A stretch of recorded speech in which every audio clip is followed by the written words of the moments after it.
Hello and welcome to the third episode of the brand new podcast, the Zeus Hera Show, starring Tony Mierzwicki and myself, Susan Duncan. We are so honored to have you along on our journey. Before we get started, just a quick disclaimer so that everybody knows the views expressed here on the podcast may or may not necessarily be that of Tony or the management. And now for the host of our show, Tony Mierzwicki is the author of two fabulous books. If you don't have them, you should get them. The first one is Greco-Egyptian Magic, and the second one is Hellenismos. So continuing on with Tony's tradition of getting fabulous new authors on to promote their new content and their new books, we are continuing along. And let me add Tony to the chat. Tony, are you there waiting? I am indeed, Susan. Thank you so much for that kind introduction. I'm very excited today. We have Frater Barrabbas Tiresias on the show today to talk about his latest book, Sacramental Theurgy for Witches. I reviewed this book for my Patheos blog, Holistic Spirituality, in February 2024 and wanted to learn a little bit more about it. But first, let's look at the author's background. Frater Barrabbas Tiresias is a practicing ritual magician who has studied magic and the occult for over 40 years. He believes that ritual magic is a discipline whose mystery is unlocked by continual practice and by occult experiences and revelations. Frater Barrabbas believes that traditional approaches should be balanced with creativity and experimentation, and that no occult or magical tradition is exempt from changes and revisions. Over the years, he has found that his practical magical discipline was the real source for all his creative efforts. That creative process helped him build and craft a unique and different kind of magical system, one that is quite unlike any other, yet based on common Wiccan practices. So, despite its uniqueness, this magical system is capable of being easily adapted and used by others. Frater Barrabbas is also the founder of a magical order called the Order of the Gnostic Star, and he is an elder and lineage holder in the Alexandrian tradition of witchcraft. Frater Barrabbas, thanks for making yourself available and coming on the show. How are you today? I'm doing quite fine, thank you. It's Sunday. It's been a bright and breezy day, and we went walking with the dog in the graveyard, and so we had a really good time. Lovely. It's so wonderful to catch up with you again. For the record, Frater Barrabbas and I go back to 2011, possibly earlier than that, but the earliest communications between us I could find were 2011. So we shared the same publishers and attended a now defunct annual conference in San Jose called PantheCon. At one PantheCon, which I'm unsure whether or not Frater Barrabbas attended, an announcement was made requesting attendees to stop throwing the Gideon's Bibles out of their hotel rooms into the parking lot. So there's at least a little anti-Christian sentiment in the pagan community. One thing that Frater Barrabbas and I have in common is that we're happy to borrow wisdom wherever we find it, whether it's Christian or not. That's absolutely correct with me. I do not have a problem with Christianity. What I have a problem with are people who think that their religious tradition is the only truth, or is the only acceptable practice. Because we have a world that's full of different religions and cultures and all that. As a pagan in the old style, I have an open mind to all of them, and I embrace all of them. I have this belief, Tony, that either they're all correct or they're all wrong. I mean, if the atheists are correct, then we're all wrong. So we have so much more in common, even though our beliefs are different. And, you know, those differences really are kind of the, what I would call the garment. Okay, well, as I was saying, I don't have any problems or issues with Christianity, but some people do. Some people were abused with Christianity. Some people were born and raised in fundamentalist households. Some people had really bad experiences, with predatory priests or pastors. I didn't have any bad experiences in all of that. And I kind of dropped out of the whole Christian religious scene when I was about 13 years old. My father was an atheist. My mother went to church because she liked to sing in the choir. So there really wasn't any what I would call intense sort of expectations on me as far as religion is concerned. My father has always maintained that my involvement in all this stuff is nuts, and that he basically felt that religion was the opiate of the masses and the source of all wrong in our world. And if you see how some people engage with their religion, there's probably some truth to that.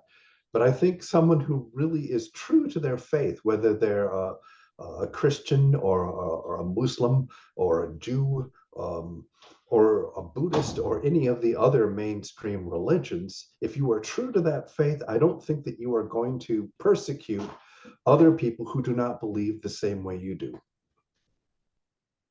One thing that really spoke to me is you pointed out that everyone who's not an atheist has a lot in common. And that's actually the basis of interfaith, where you look for commonalities between various religious traditions in order to build bridges between them.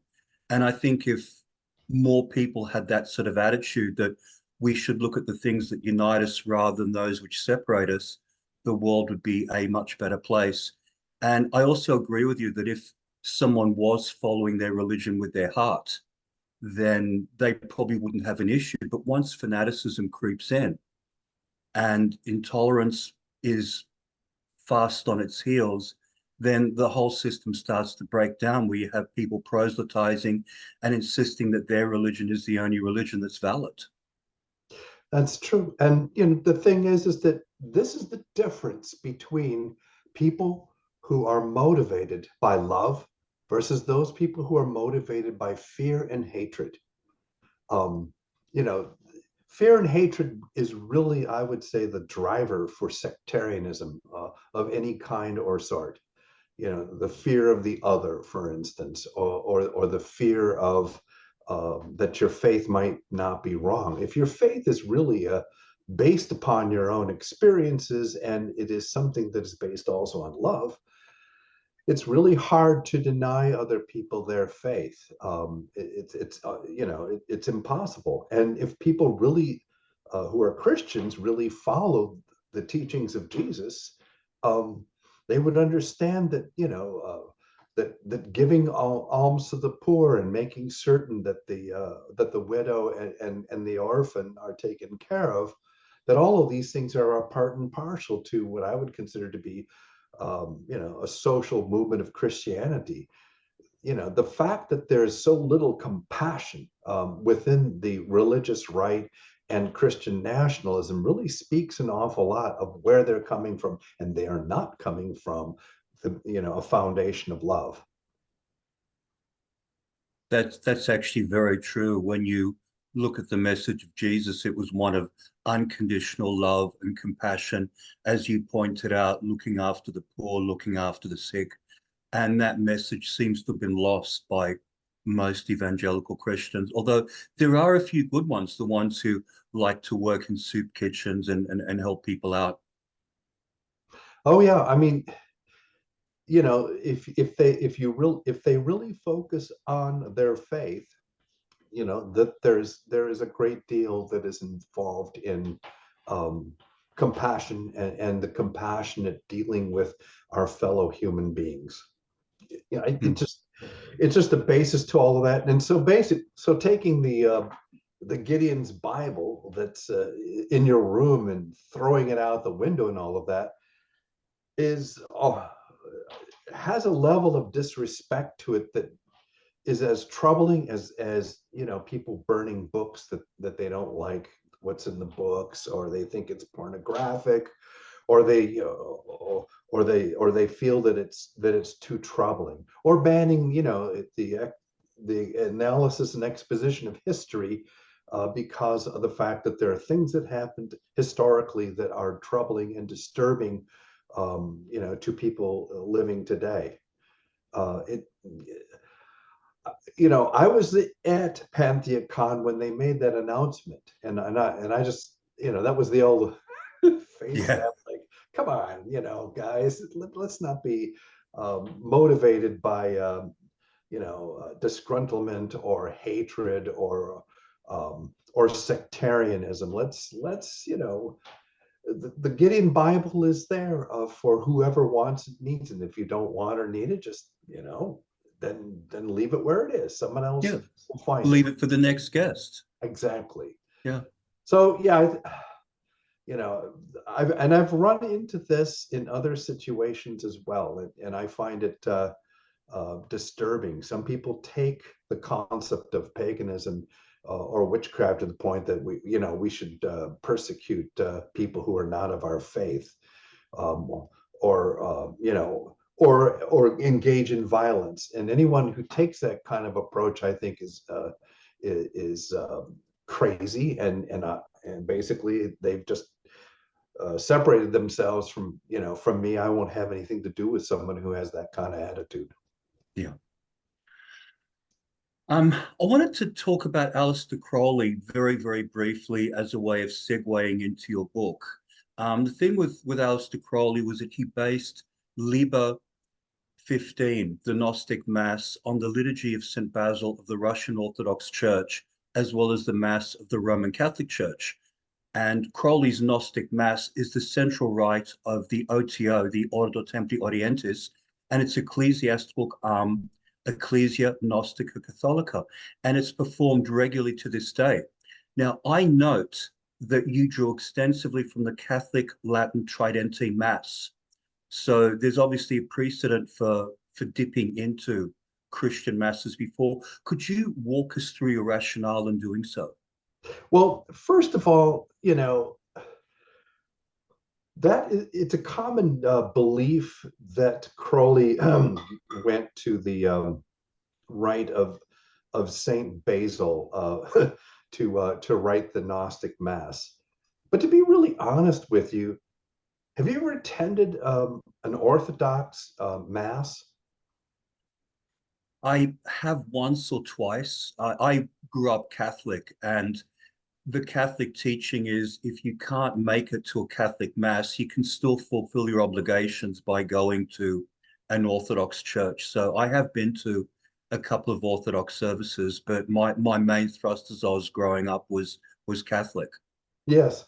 If you ever travel to Greece and go to see a Mass that's performed, the rite of Saint Basil Mass lasts at least 2 hours. It is really a very rigorous Mass. The Catholic Mass, before Vatican II, is half as long.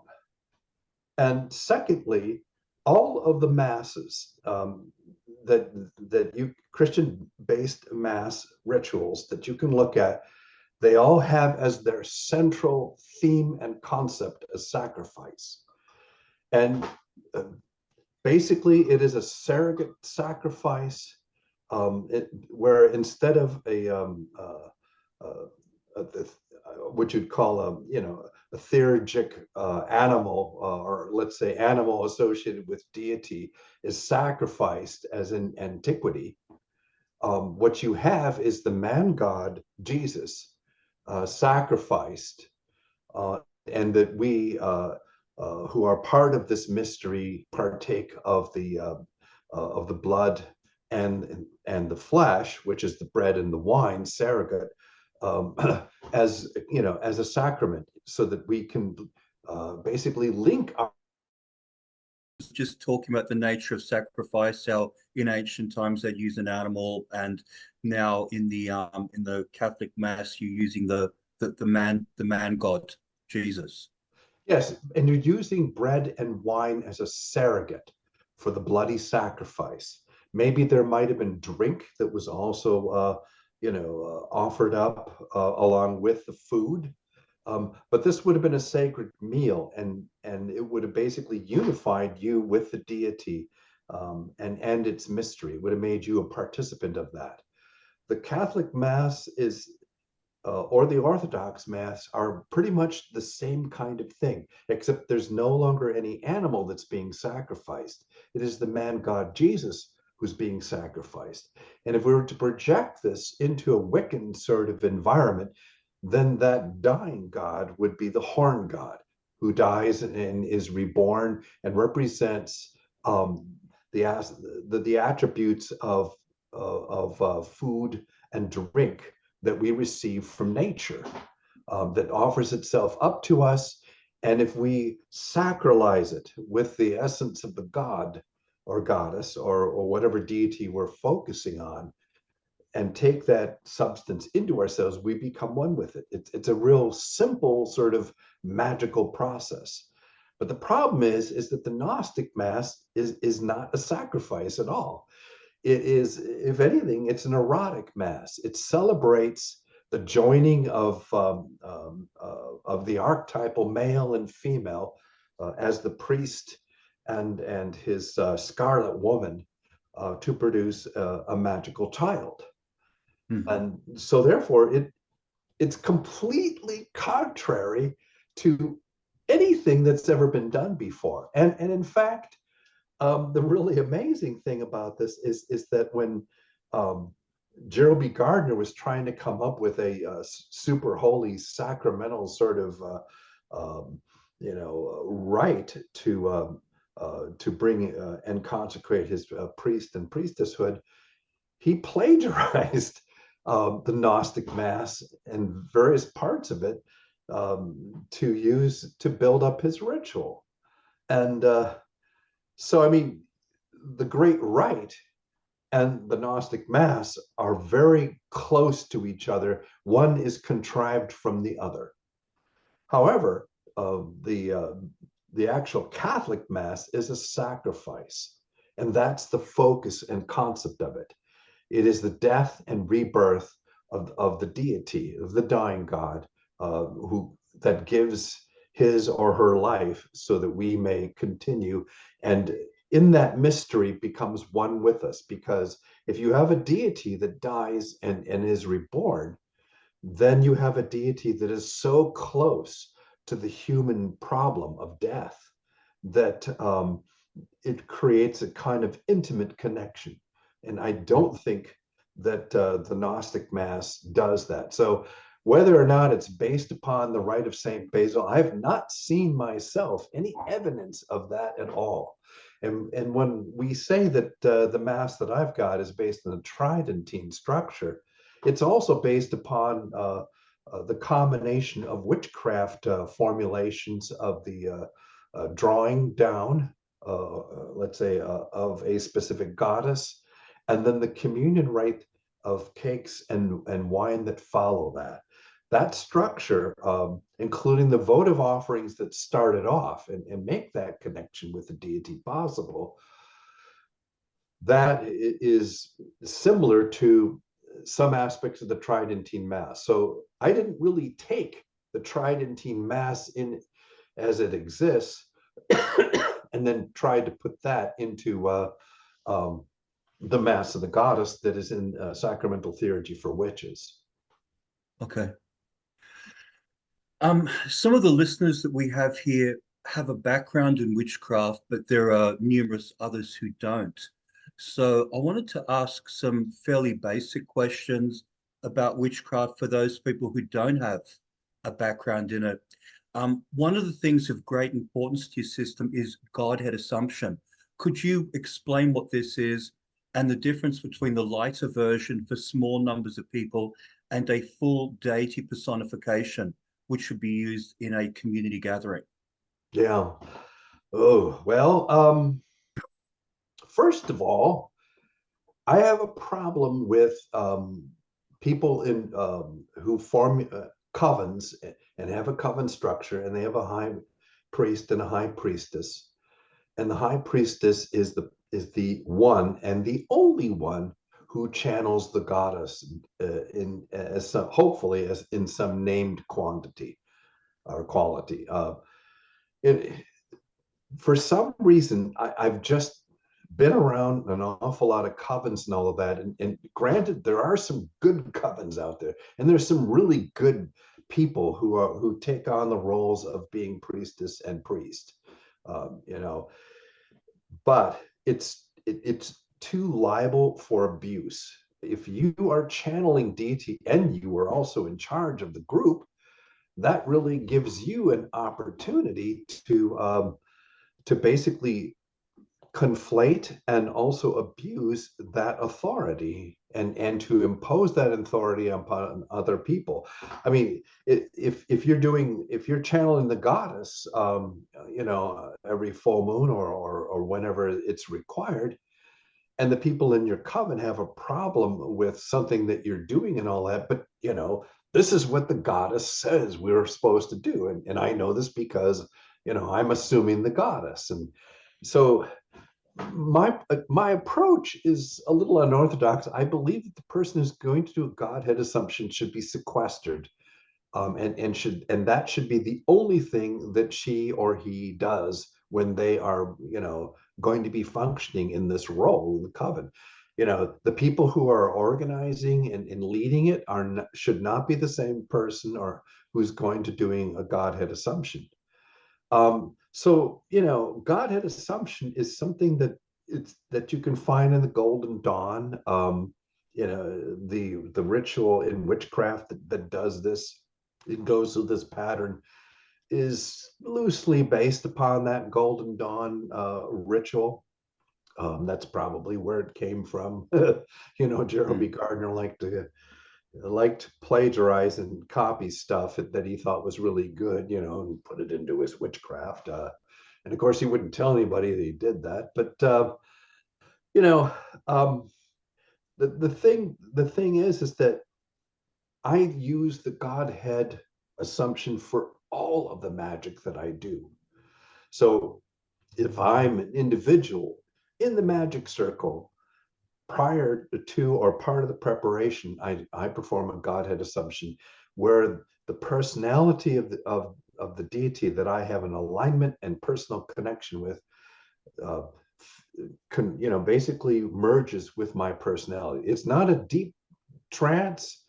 I'm not incapacitated by it. It's very light, assumption that allows me to consciously think and to navigate around the magic circle and do various types of ritual-based actions without, being confused or not being able to stand up. A really deep and heavy and intense Godhead assumption rite is almost incapacitated.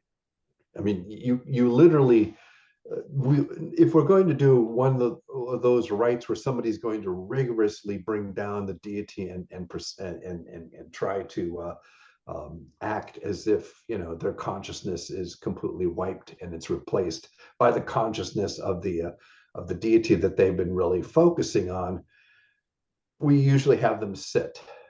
We'll take a chair and throw a real nice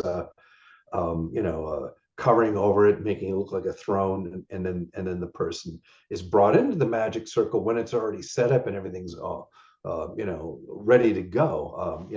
They've already done the circle consecration and all the other stuff, and then the person's brought in, and then they can assume a deep trance without worrying about falling down or somebody having to support them. And so that removes the worry of dealing with a situation where you are really possibly going to pass out or being in a state of consciousness where you're not really in your body. So at any rate, the way in which this intensity is established is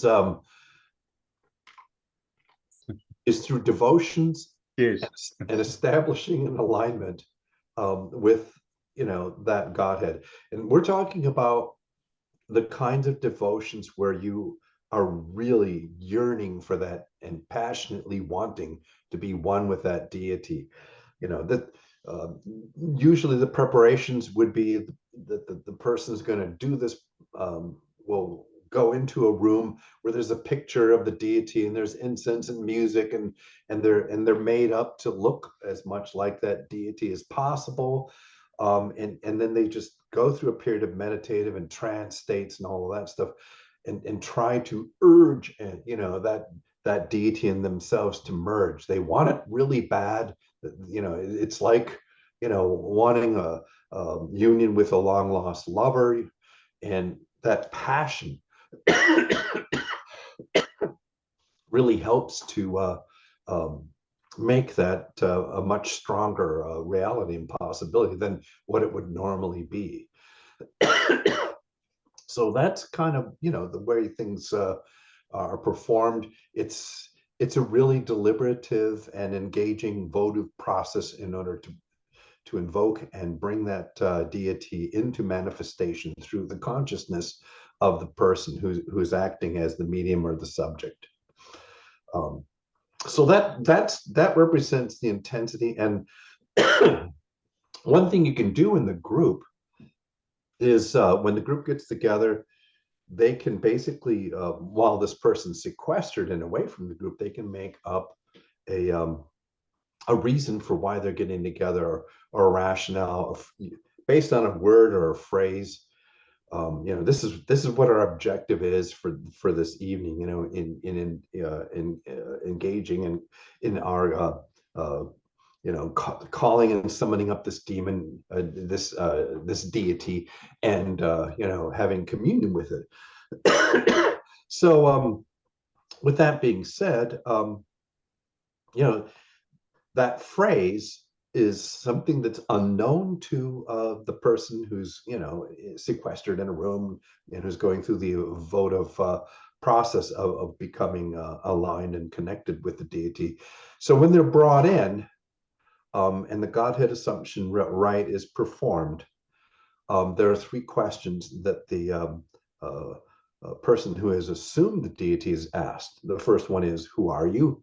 In other words, define yourself, and and also tell us a bit about yourself. And this is where the person can talk about, I am this deity, and I have these qualities and all of this stuff. And then they'll ask the question based upon the phrase that they came up with when they gathered together, which is basically, what is the objective for this gathering? And if that person who's under the assumption of the deity can name what that is, you are guaranteed that you have a very auspicious and powerful Godhead assumption that's going on. And it gets more intense, like my coughing here.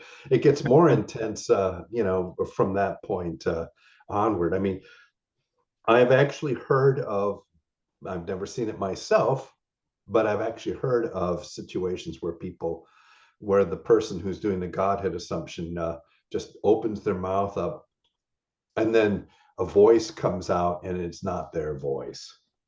There's, you can hear music, smell things, hear things. I mean, all this paranormal stuff is going on at the same time that this deity is manifested and present. I've only had a smattering of that in all of my years of experience. But when it happens, when you get some kind of powerful return from that drawing down ceremony, it is astonishing, and there's nothing that can more powerfully objectify your faith than to meet the deity face to face. And that brings us to personification. So that single person may spend not just an evening, but maybe a week or maybe a month, really engaging and aligning themselves with the deity. But if you extended that and made that a really rigorous, disciplined working, and I outline what that looks like in the book. And so you extend it to 3 months. So you have 3 months where this process goes on. It gets more intense and more intense. And in some ways, it's almost a little bit like the Abramelin working. You're focusing on this deity and connecting with it, so that at the end of that 3 months, then when you perform a Godhead assumption, it will be really incredibly powerful. And there are people that I have met, like Steve Posh, who, can do this, who can basically personify the deity, and their own personality and everything else is completely wiped out. That they may remember this or maybe a little fragment there or here, but overall, they don't remember much of what happened. And people like that live to basically personify the deity. There's so much that they're wrapped up in that 3 months, you're doing this whole process for 3 months. Then 3 months, you're just doing basic liturgy. And then you begin that whole intense process again in 3 months after that. And you can figure that after a few years of doing this, you are a living personification of that deity. While you are in a situation where you're not that deity, and you're just living as kind of a humble priest or priestess, your identity is so wrapped up into this deity that functionally the normal person doesn't exist anymore. You live a sacralized existence. In spending some time with Steve, Steve lives in a temple. This beautiful old house that he lives in, that he's essentially allowed to caretake, is just a massive temple. And every day, in the morning and in the evening, he performs various liturgies every day, and he's been doing this for over 25 years without a lapse, even if he's sick. So that gives you the kind of idea that this is a true pagan clergy. This is somebody who really is functioning as someone may have functioned, in antiquity. Someone who basically personified the deity. Their own personality was, diminished. Their livelihood was basically dependent on the gifts and the generosity of other people. Otherwise, they lived very simple lives. They probably didn't have wives or children because of the how much resources they needed to apply to this kind of lifestyle. So, I mean, with that in mind, this is not something for just anybody to do. I mean, you can basically go through a henotheistic process of assuming Godhead that's really very powerful, but to live it, that's a whole level above that. And this, on my book, I basically present how to do that. And you can do it on a more limited basis to get a real powerful connection with a deity, which might very well help the magic that you wish to work. Or you can go full bore with it. And by the way, Crowley wrote about this. And in fact, I looked over his writings on this, and referred some of my witches when they talked about a fourth degree, that they could create a sacramental existence for themselves by looking at one of Crowley's writings. I think that's Liber Al, was it Borelli or something like that? It's in my book. But he wrote a section. I don't think it made it into the Equinox, but it's basically how to through the auspices of Netzach, how to become the lover of a deity. I think it's Barilli or something like that, Liber or something or another. It's in the book. So does that answer your question? Pretty much. I just wanted to make a couple of comments. I had the good fortune to hang out with Steve Posh twice. The first time was at Sacred Harvest Festival, which went for a few days. It was in Minnesota. And now I understand why he was leading morning and evening adorations to the sun. So he was basically continuing the work that he would normally do in his temple. And then a few months after that, Cherry Hill Seminary brought him out to a conference which started the day before PantheaCon in San Jose. So I got to hear him again a second time, and he is an absolutely amazing individual. The other thing I wanted to comment on was the um, deity assumption that you were talking about was of a genuine type where someone actually has the deity coming in within them. I've experienced that once. I saw it in a séance. It was an invitation only séance where someone took on the role of a trance medium and the voice changed at the very end of it. They were cold and the people there had to wrap a blanket around the person, give them hot tea to drink and all that to warm them up.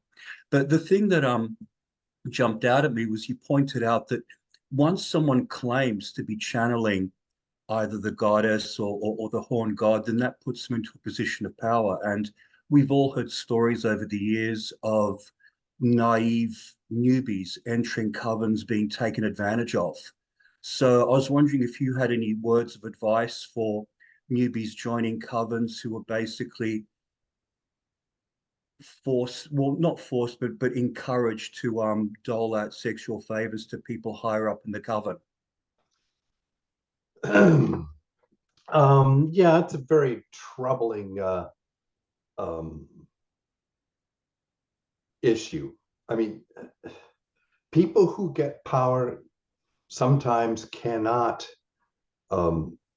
not exploit other people with that power. And people who come into a religious organization that is as intimate and as you know, I would say with such low numbers of attendees and all of that, and the fact that oftentimes there's ritual nudity. This kind of invites a sort of exploitation that I find extremely distasteful. And number one, it doesn't make the person in authority who's exploiting any more powerful. In fact, it diminishes them on one hand. And on the other hand, it throws a complete log into the spiritual and magical process of the person who is learning. I mean, and in that sense, it's an absolute horrible thing. and I kind of see it as criminal. As far as, basically witches who join covens and all that, back in the old days, I mean, we would say, "Oh, a coven, I gotta join," and so zoom, you join the coven, and then you discover that the people who are running it are nuts or something like that, or that there's stuff going on that's really unpleasant and that you don't like, and but now you're kind of stuck in this organization, and if you leave, then you're an evil person. So you just oftentimes you'll put up with stuff, and you'll put up with it far beyond what you normally would if it was a normal social situation, because religion and magic are tossed into it. It makes it much more intense and much more difficult for someone to exit out. So my advice to people who are shopping around and maybe thinking about joining a coven is to really find out what the culture of that coven is. The ideal coven, in my perspective, well, for instance, we're talking a bit about Steve. Steve is in a coven called Prodea. Prodea has been around for 30 some years or more. And most covens only last for a few years, and then they're gone, and it's just it's kind of common knowledge and unfortunate aspect of witchcraft that organizations build up, are started, they build up, and then they fall apart, or they break apart into smaller groups once they achieve a certain volume of people. What my advice would be, first of all, if they call themselves a high priestess and a high priest, I think that's a little dicey because if you think about it, who are you the high priestess of? I mean, you got initiated the third degree 2 years ago, and you're a high priestess. I mean, I think it's better to just refer to yourself as a priestess or a priest. I think that, and secondly, the best run covens, like Prodea, for instance, they are run by consensus. That means that everybody gets to basically give their opinion and either be pro or con to any kind of action or planning that's going to be done. What we decided to do with some of the pagan organizations that I've been in and that we formulated, like the Heartland Pagan Festival, we had an organization, we created bylaws. Well, we had to define what consensus means. And you can have consensus meaning it has to be 100%, if anybody goes, oh, I don't agree, well, then, then you can't do anything. That can really hamstring an organization. So what we came up with in defining consensus is that a majority of people agree to a given action or activity, and nobody strongly rejects it. You've got that kind of situation, you've got that kind of consensus. The second thing is that people who are put into positions of responsibility are rotated in and out of those positions. If you look at, the standard Blue Lodge in Masonry, everybody gets a shot at being one of the officers.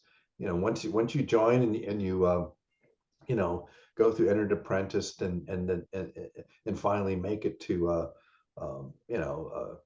master mason and all that, you'll basically go through and occupy all of the offices, and they rotate on an annual basis. and they're also, these organizations are run democratically. And so I think a witchcraft coven should be run the same way. I don't like the idea of chiefs of an order or being told what to do by secret chiefs. All that kind of stuff to me is nonsense. You have a group or an organization. Democratically, they decide what they're going to do. The positions of authority are dictated by the consensus of the group. That means that the people who take up those roles have none of the authority and all of the responsibility to basically make sure that things work, and that everybody gets a shot at that kind of responsibility with no authority. And that to me is an optimal group running democratically, doing things by consensus. And positions of authority are rotated. No, so therefore you would have someone who's a priest or priestess instead of being a high priestess, because that sounds like it's a role that is granted for life. And the question is, who granted that person that role for life? And if they happen to be channeling the deity at the same time, I mean, it's impossible to have an argument with them, because they can always bring up the fact that the gods are saying that we should do this, and so don't argue with me. I mean. In your book, you talk about the rite of drawing down the moon. For the benefit of readers who don't have a background in witchcraft, could you briefly explain what this rite is for and how it's to be performed? It goes along with the whole poetic coincidence of,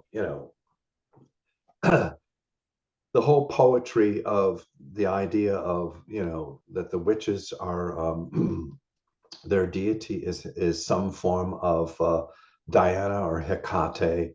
And when the moon is full, that's when they all gather together and all of that. So, I mean, it could be just that this is a time when people get together to basically perform their liturgical rites. The moon in many ways represents a very magical moment. If we know anything about astrology at all, we know that the full moon represents the apex of light reflected from the sun onto the earth.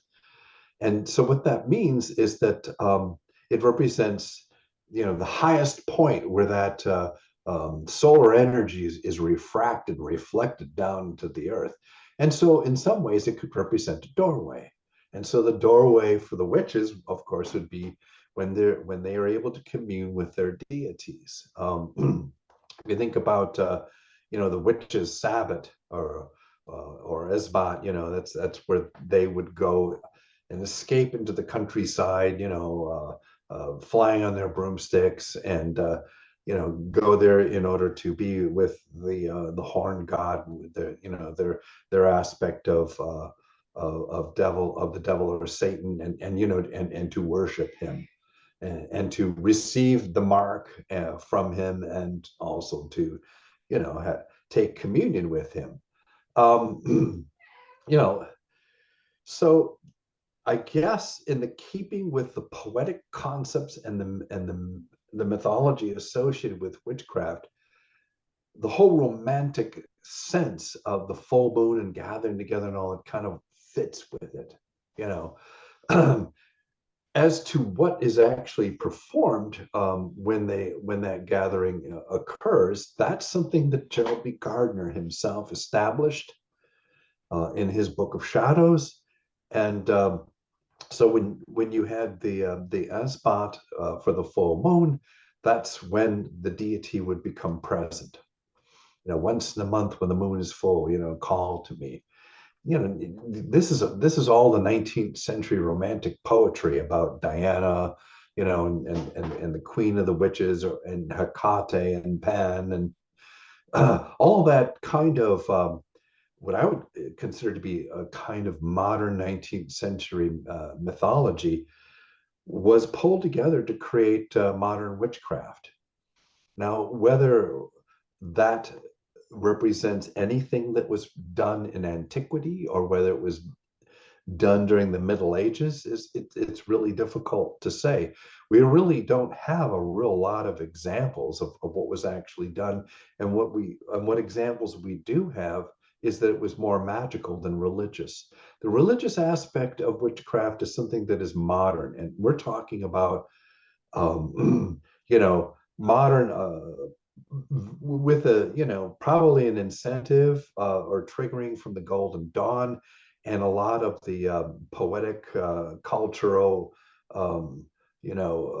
neo-Gothic sort of mindset that came out of that.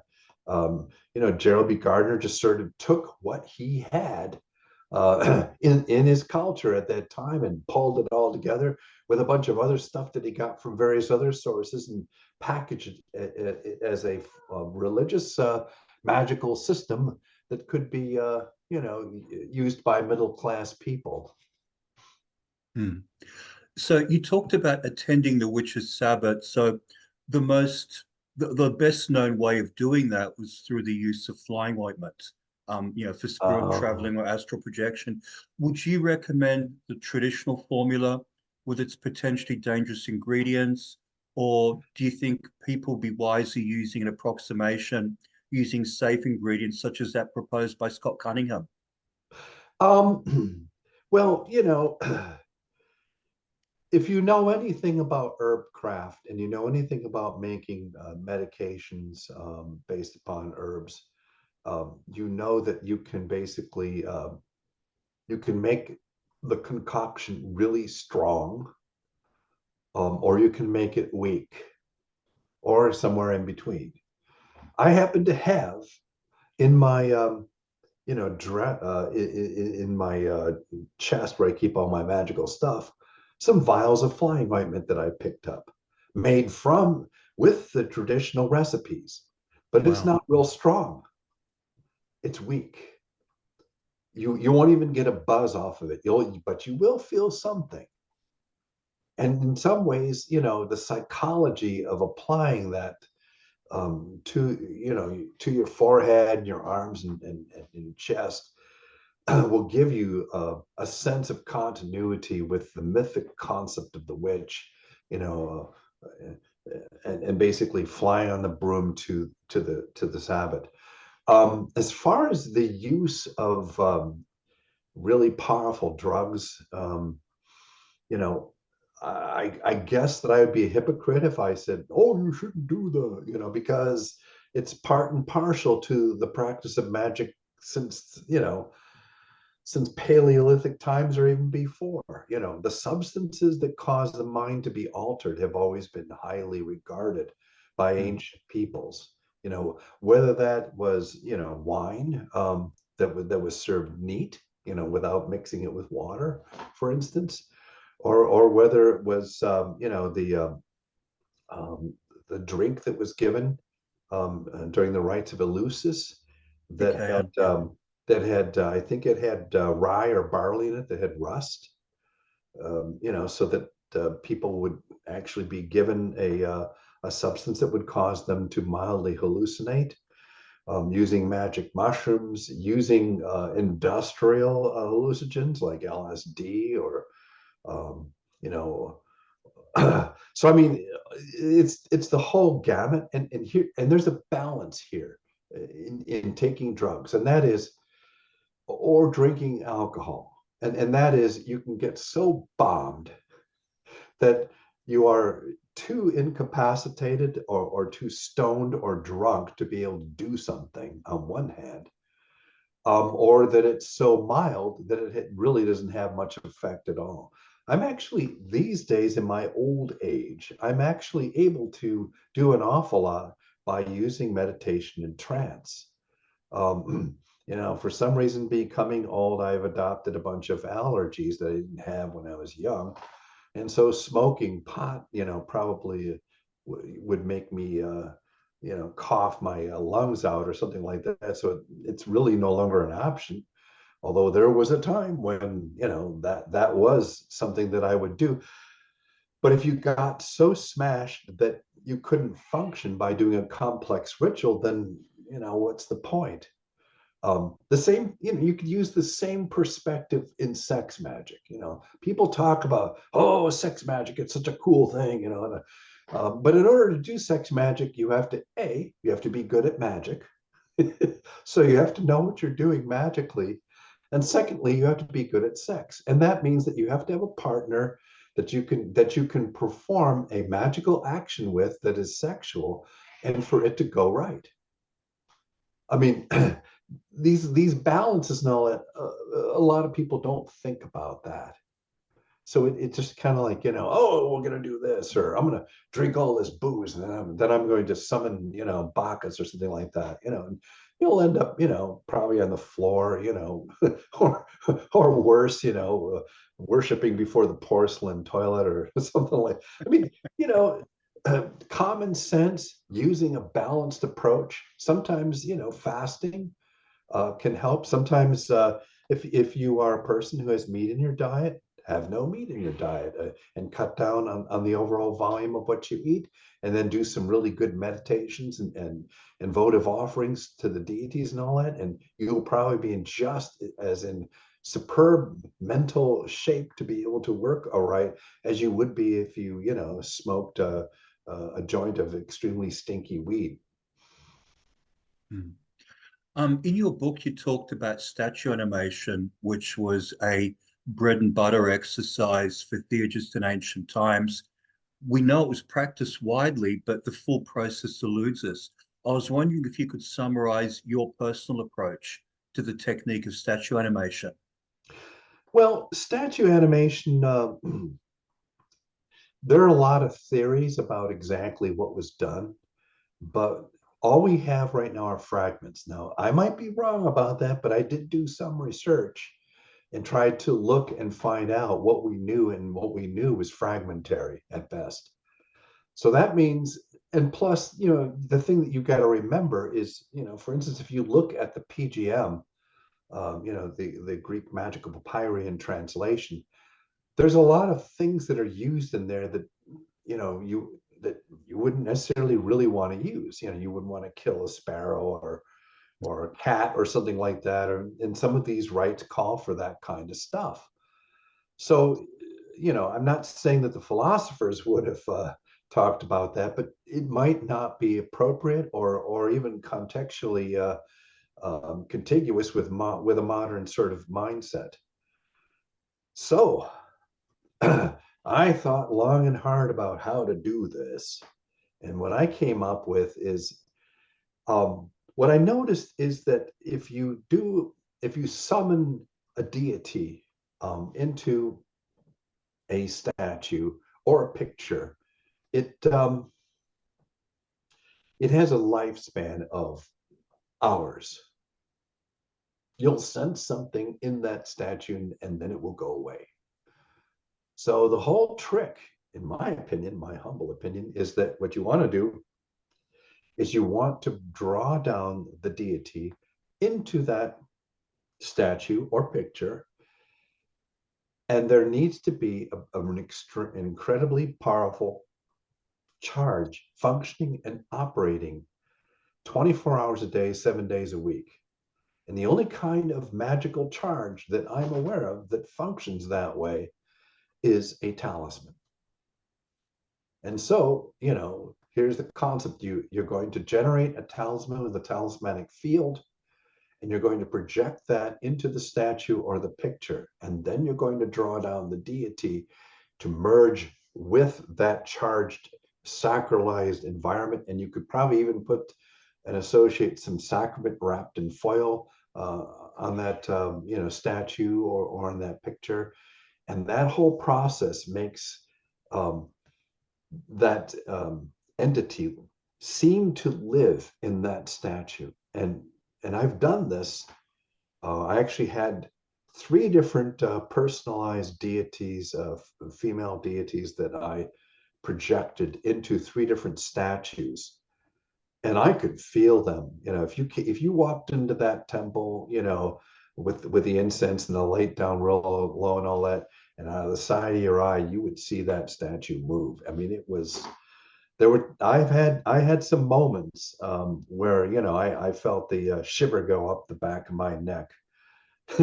So I mean, from a theurgic perspective as well as a magical perspective, it seems that creating that kind of talismanic container works really well, and that you can keep the imago or the image of the deity constantly alive and in that container perpetually forever. Because as you know, a talismanic energy like that, once it's established, and as long as you have a connection with it, with your own consciousness, it continues forever. Wow. Which is why you can give a talisman to somebody just by talking to the talisman and saying, okay, I'm going to give you to this close friend of mine, and I want you to do this and this and this for him, and you can give it to them, and then and then they are blessed by that spell that you set into that talisman that is working 24 hours a day, 7 days a week, forever.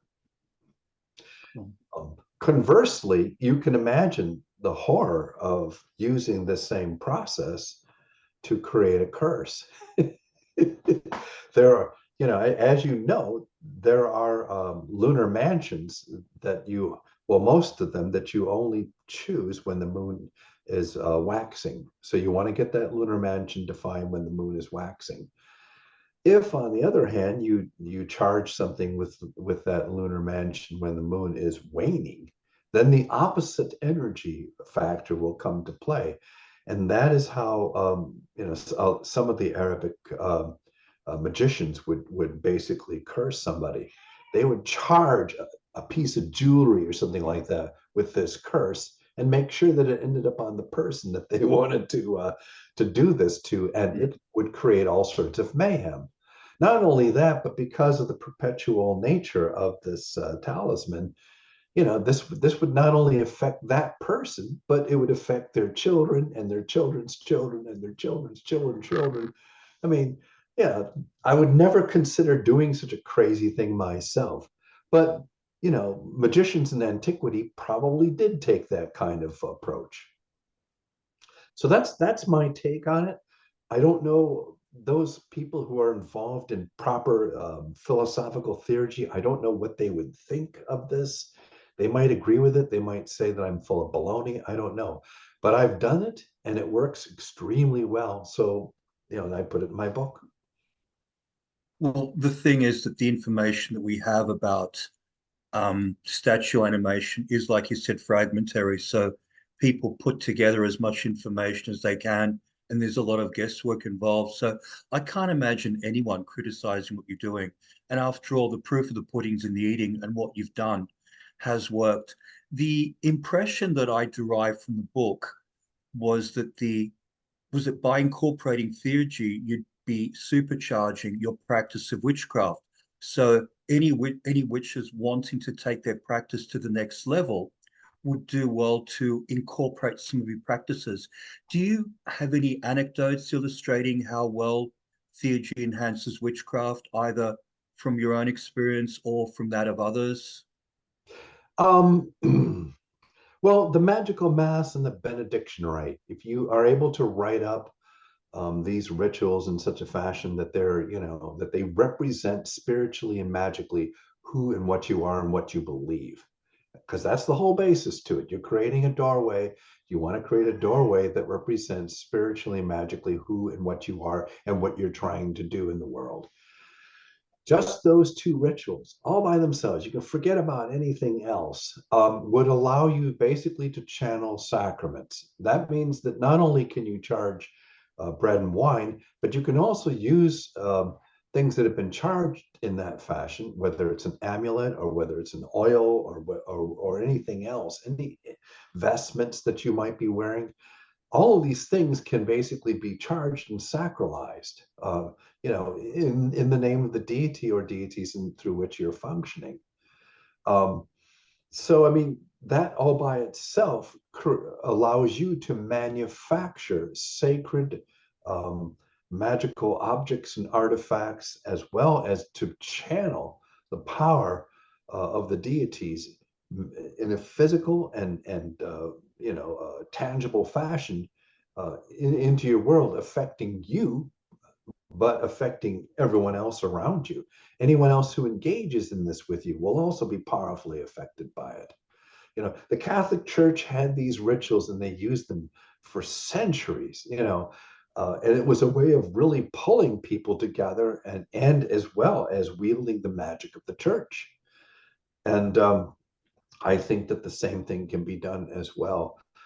Also, keep in mind that every magical working that I do a shallow Godhead assumption of the deities.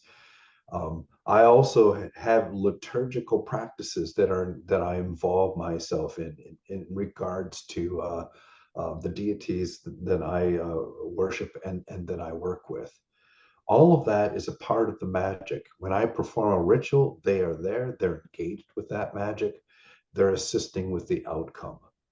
Um, it becomes even more powerful the more powerful the artifacts that you're working with. If you take theurgy and you also meld it with, for instance, talismanic magic, and you also work with, other forms such as energy type based magic. All of this stuff all works together to sacralize your life, the life of the people around you, and the world that you live in that particular space and time. And I really feel that approaching it this way, instead of just basically getting together, when the moon is full, and getting together when there are Sabbats, but making this part of your daily, weekly, and monthly practice and integrating it into your magic, I think that would create a really powerful sort of overall experience. Keep in mind that a witch's circle is very much like the temple boundary in antiquity. If you were to go and visit a temple, let's say a rural temple, for instance, there would be a boundary. And in many cases, that boundary would be marked. And the moment you stepped across that boundary, you would be in the realm of the deity and its extended family and the sacredness associated with that spot or place. Keith Ward went and visited Greece and came back and basically said that not only did the Greeks were really incredibly gifted in terms of how they built their temples and all that, it was the place that they put their temples that was just, to this day, scenically is magnificent and makes you feel like the gods are really there. So, I mean, as far as I'm concerned, we can do an awful lot more with our work by bringing the deities into that work with us instead of, because other religious systems do that. Hinduism does that. Uh, Catholicism does that. You go and light a candle, and you have a mass said for somebody or something, and you're using the religious symbols and deities and all of that to magically affect your material world. And I think it's something that witches should do and use on a regular basis. For the benefit of listeners not familiar with him, Keith Ward, who Frater Barrabbas just mentioned, is a very gifted illustrator, and I believed he was responsible for some of the illustrations in your book, Sacramental Theurgy. All of them. All of them. Okay, I stand corrected. And and in addition to that, he did all that artwork. I paid him for it.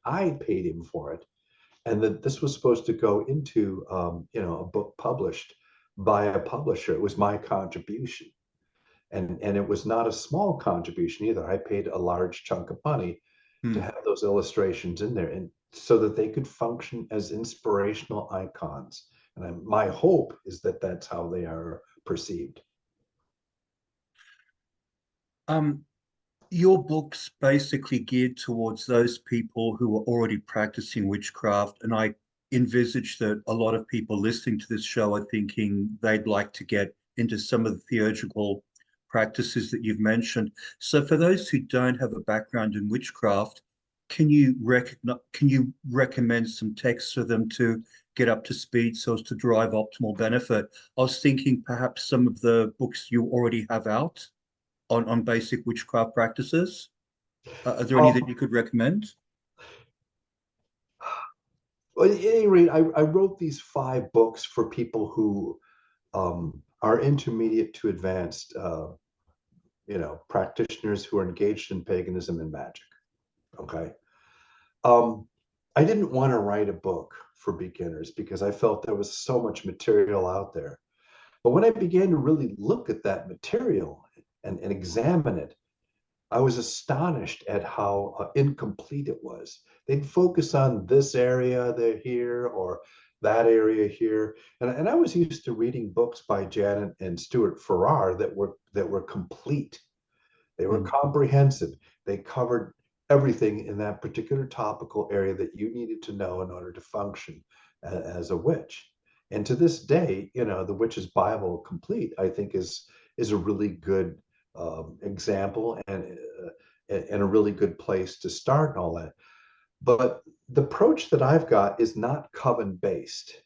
What we're talking about here, well, Sacramental Theurgy kind of, engages and works with other people. Like if you were talking about how a grove is to be utilized, or, how the Grand Sabbath should be performed and all that.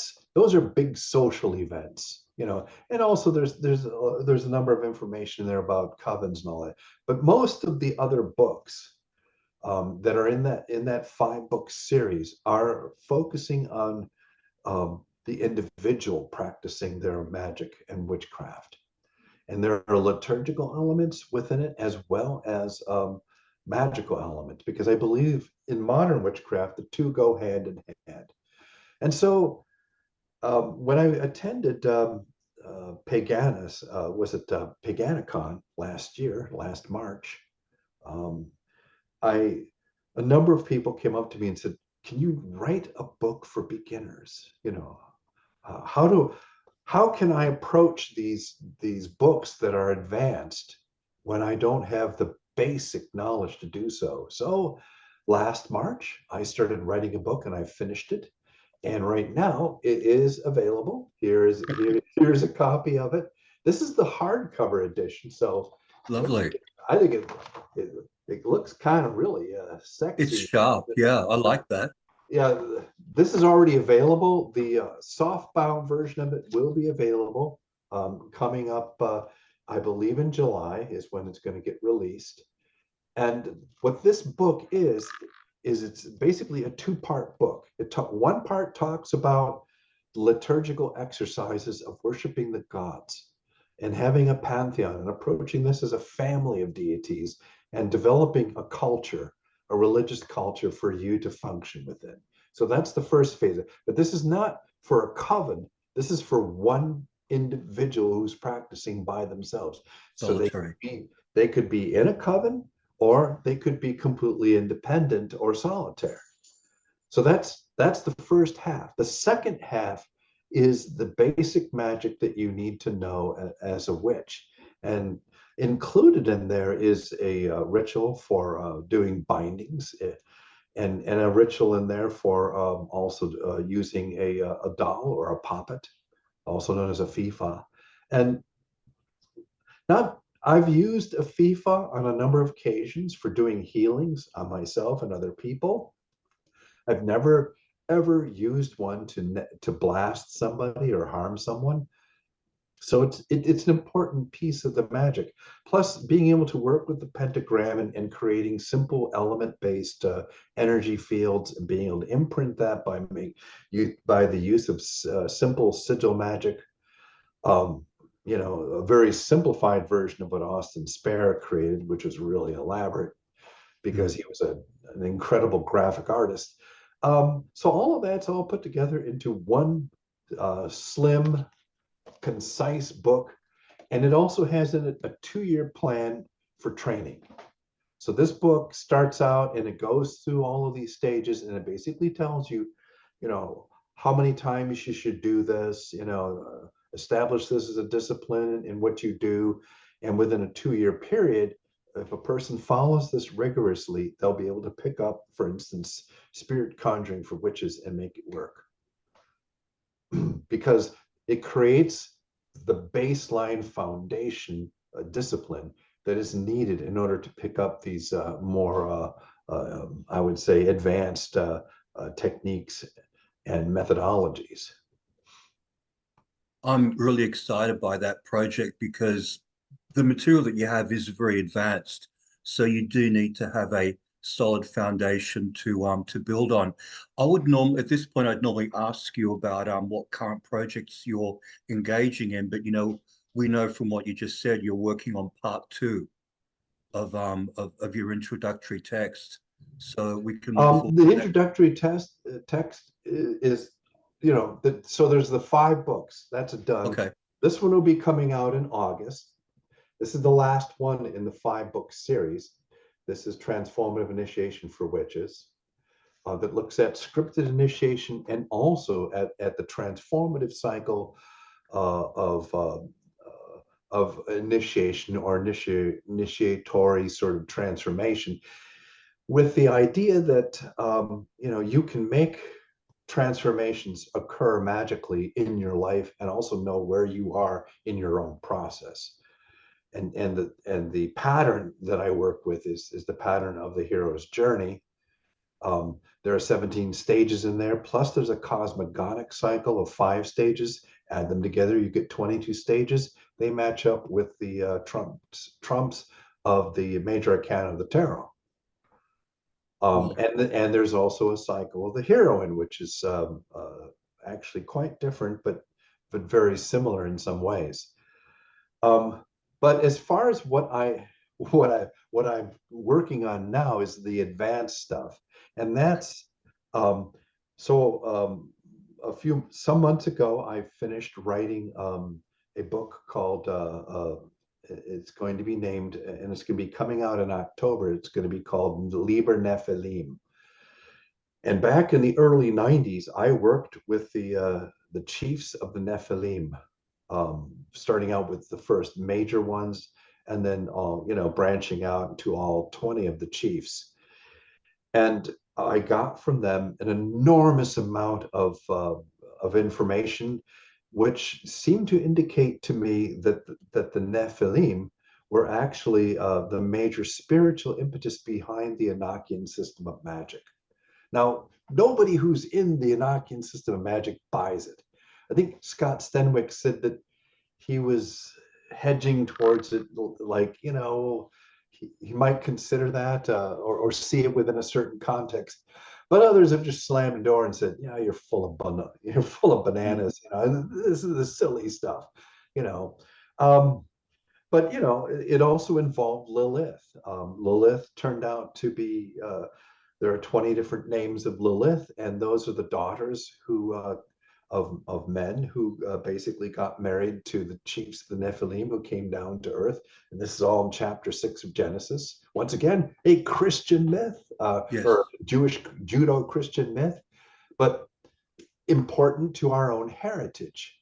These are angels who came down and married mortal women and produced children who were known as the Anshe Hashem, or men of names, or the men of renown. So that was one book. Then the next book after that is the Abramelin Lunar Ordeal. And I think that you recall, when I met you, I had just completed within the last couple of years or so an Abramelin working that only lasted about for I should say, evoking the four chiefs of the Nephilim are in there as well. So I mean, so there's just a lot of materials and various ideas and concepts that I had, and that there are still people who are looking that over and still reading it. Plus, also this year, the first two books that I've ever written, first one, Disciples Guide to Ritual Magic, and then Mastering the Art of Ritual Magic. Both of those are being republished. Wow. by Cross Crow Books, and they'll be coming out this year as well. They'll be fully edited and reworked. And and the reason why I'm doing this is because people actually told me that those books were valuable to them. I was going to basically let them just sort of lapse and disappear. But some people said, no, do some work on them and bring them back, because some people found those really valuable. So, that's where we're headed for. Those books are your legacy. Susan, do you have any questions for Frater Barrabbas or closing remarks? I just wanted to say thank you so very much for coming on the show. We're still trying to unfold the different format, but we would love to have you on again. You're just such a vast array of knowledge and information. So we'd like to maybe have you come back, and maybe you can talk about the next step that you have coming up. That would be wonderful. Yeah, if you want to talk about Liber Nephilim, that could be anytime late this year or early next year. Probably by spring of next year, the Abramelin Lunar Ordeal book will be coming out. I definitely want you and I to talk about that book, because the Abramelin working, I think, is strategic and very important. But I do believe there's other ways that you can do it other than what's in the book that Mathers came out with, and then the German edition that came out later. There are actually a couple of precedents for modifying the Abramelin operation and coming up with your own process. Bill Heydrich wrote an Abramelin Bramble. There was, I'm going on memory here, there was a Chaos Magic book, which was loosely based on the Abramelin operation. I would have to look that one up. And I think it was Gareth Knight also wrote another book, which was based on the Abramelin operation. So there are precedents to people starting with Abramelin and customizing it for their own uses. But I think we're running out of time. I think we only have an hour and a half or something to do the full recording, and I'm sorry to rush things towards the end. But Frater Barrabbas, thank you so much for coming on the show. It's been too long since we last spoke, and thanks for letting us get to know you a little bit better. Susan and I wish you incredible success with all your future endeavors. Good night, and love to Joni. Yeah, and give me a buzz sometime. We can have another 2-hour talk. Yes. I'll listen more. Always have I those will listen more talk to you than me blathering about stuff. Thank you. You're welcome. Have a great evening. Good night. Good Bye-bye. night.